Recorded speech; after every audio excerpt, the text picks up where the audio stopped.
Nos vamos a ir hasta la Municipalidad de La Florida, que está cursando una orden de demolición de viviendas calificadas por el Ministerio Público como caletas narcotraficantes. Este operativo forma parte de la política de recuperación de barrios donde trabajan en conjunto Seguridad Ciudadana, Carabineros, la PDI y el Ministerio Público. Está en esta pauta Dani Linares y a esta hora está hablando el alcalde Rodolfo Carter. Lo vamos a escuchar. Les quitaran las casas, tuvieran la posibilidad de enajenarle sus casas mucho más rápidamente que hoy, podríamos no solamente derrotarlo, sino eventualmente devolverle la casa a alguien que sí lo necesita. Y en ese sentido, ¿son causas que están con condena o procesos que están abiertos? Por ejemplo, nosotros reporteamos este año la banda del Macaco, que era acá en una población de la comuna de La Florida.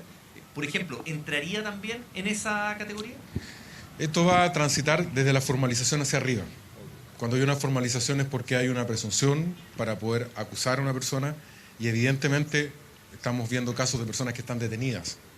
Todos sabemos, y esta es una de las grandes frustraciones que tienen los chilenos, incluso las autoridades tienen esa frustración, de que todos sabemos que son narcos, pero el estándar probatorio es tan alto y el juicio es tan largo que finalmente llegar a una condena pasa tanto tiempo que al final el barrio termina destruido, la gente se va de los barrios y terminan siendo controlados barrios completos por los narcotraficantes. Por tanto, su pregunta son investigaciones formalizadas de ahí hacia arriba. Alcalde, esto requiere una notificación, es el paso previo, ¿no? Sí. Ese proceso, ¿cómo se va a realizar entendiendo que estamos hablando de bandas de narcotraficantes? Imagino la notificación no es una situación regular que se haga a otro domicilio en particular. Usted probablemente lo escuchó cuando conversé con los funcionarios municipales. Nosotros le decimos la verdad a los hombres y mujeres que trabajan con nosotros porque esta es una actividad que va a tener un grado de riesgo. Estamos entrando en una zona que no hemos intervenido antes, donde no ha ido nadie antes. Porque como se esperaba al final de un juicio y que el tribunal actuara sobre las viviendas, las municipalidades a lo largo de todo Chile no entraban en este tema. Hoy día vamos a entrar antes que termine el juicio y probablemente nos vamos a encontrar con acciones que van a transitar desde la agresión verbal o eventualmente al riesgo de una agresión física. Esa es la realidad. De hecho, la información que disponemos es que en el día de ayer, cuando se empezaron a notificar algunas de las viviendas, ya empezamos a tener actitudes complejas de los que hoy día residen ahí. A propósito de lo que preguntaba el periodista anterior, la unanimidad, la totalidad de estas viviendas no son ocupadas por sus dueños originales. Son personas que han escapado de ahí o eventualmente han arrendado la casa, pero son ocupantes ilegales los que están en esa zona. Por tanto, van a pasar dos cosas. Una es que van a ser notificados de una realidad que termina con una práctica ilegal, porque tienes un ocupante ilegal. Ojo, ahí nos vamos a encontrar con otra realidad. No nos vamos a encontrar con el dueño, nos vamos a encontrar con el ocupante ilegal. Por tanto, también vamos a estar agrediendo al narcotraficante porque vamos a revelar que ya no es el dueño legítimo.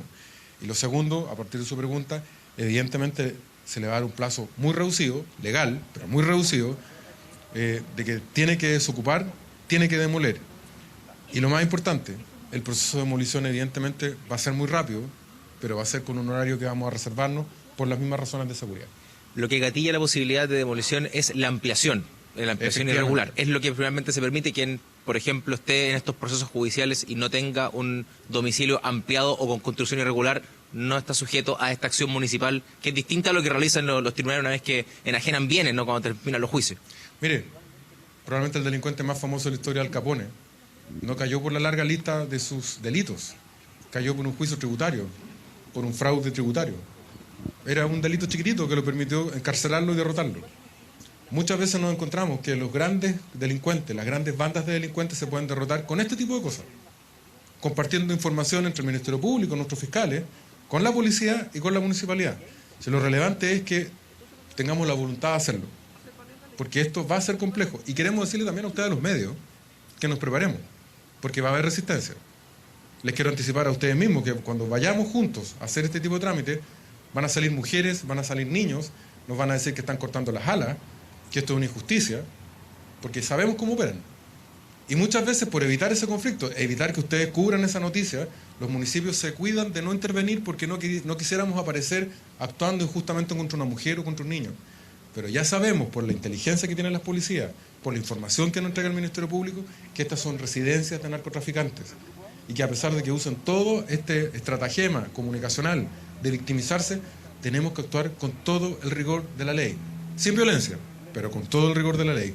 Porque no solamente se trata de derrotar su negocio, se trata también que en el barrio los vecinos dejen de vivir con miedo.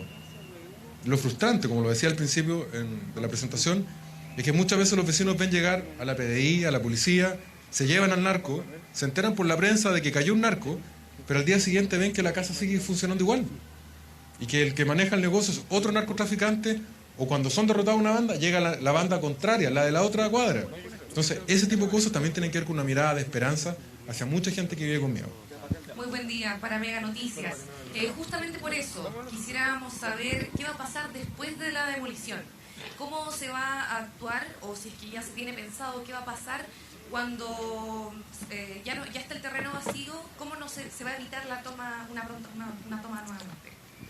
Dos cosas ahí. Primero, respecto de las viviendas unifamiliares, por así decirlo, las casas. Cuando usted demuele una de esas construcciones ilegales, arroja luz sobre ella, arroja evidencia.